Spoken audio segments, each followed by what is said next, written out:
I guess we'll start taking some questions. Can you talk a little bit about how the scoring works? On Threadless, like when a t-shirt is getting more and more popular, how are people scoring it? Well, the thing is that we hide the score until it's done scoring. So people aren't looking at it and going, oh, most people are scoring this as 0, so I'm going to give it a 0 also. The scoring is actually one of those things that we had to change over time. Originally, it was like scored 0 through 5, and it was just basic average, and the high scoring ones worked that got printed. But then it started getting tricky because we started thinking about like, well, how do people score?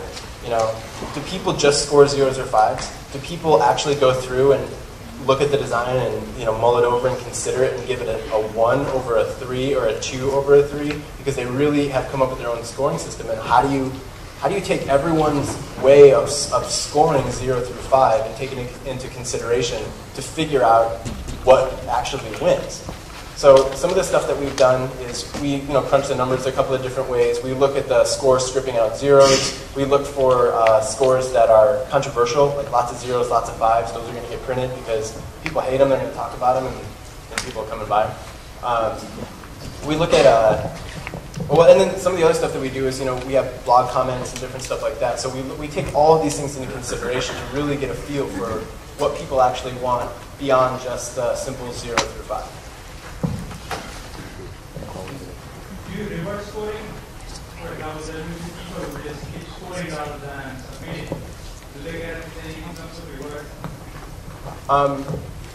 Well, I mean, I guess like they just help influence what shirts get printed. But no, the only reward that, well, let me back. It's interesting that you brought that up actually, because that's an idea that we were planning on doing soon, is having like a weekly prize that goes out to the scorers. Well, and with Love's competitions, there was a new facet of it that's called Love's Free Gear, and basically it's just a simple opt-in, like basically a programmatic name in the hat, and any registered user can come and, for instance, like we've had ones like from Beck where you were winning signed stuff. We did stuff for video games or wherever, where they basically just give us a bunch of stuff, and then it's a name in the hat, and if your name gets chosen, you get free stuff.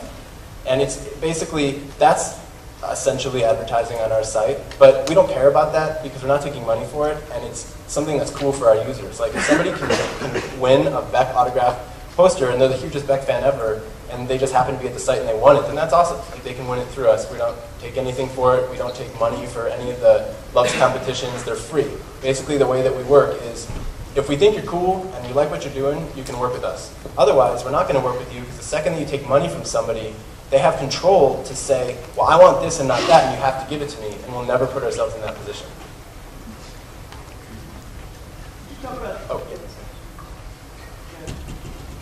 Have you ever introduced a change to your site that the users were overly negative about in terms of their response to, or how did you do it? It seems like pretty much, same question. The blog.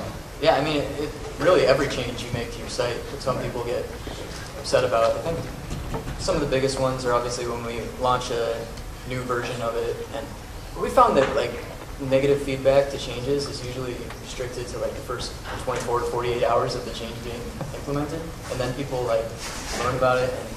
And I think we're a little fast. You never say, oh, we had this idea.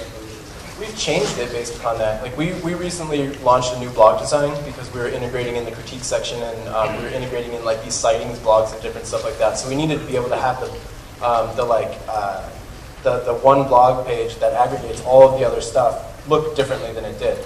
And originally, Jake and I thought we came up with this great design, and we launched it, and people lost their shit. It was like, it was mayhem.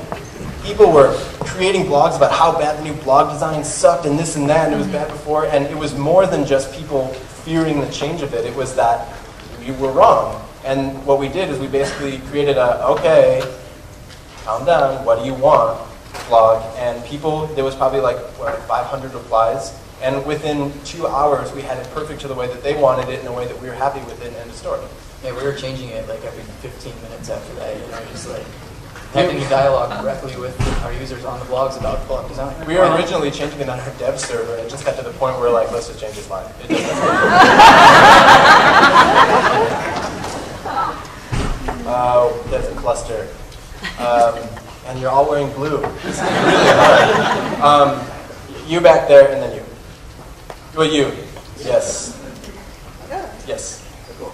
Hey, I really like what you said about keeping it fun, you know? Like that, I've learned myself really helps. And how do you guys deal with like conflicts within your company such that like you can deal with it and then move on and keep it fun?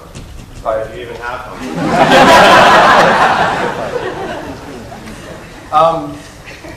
Well, honestly, we haven't had much conflict.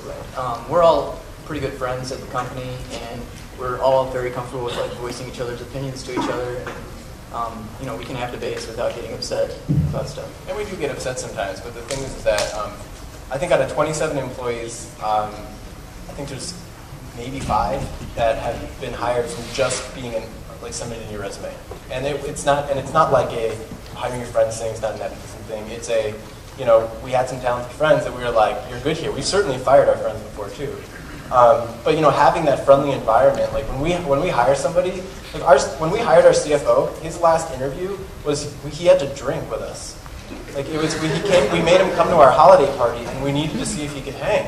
I mean, like, that really is important because you know you bring in somebody who's in their 40s into a culture where the oldest person is 31, and where the company was started by somebody who was 20 and 17.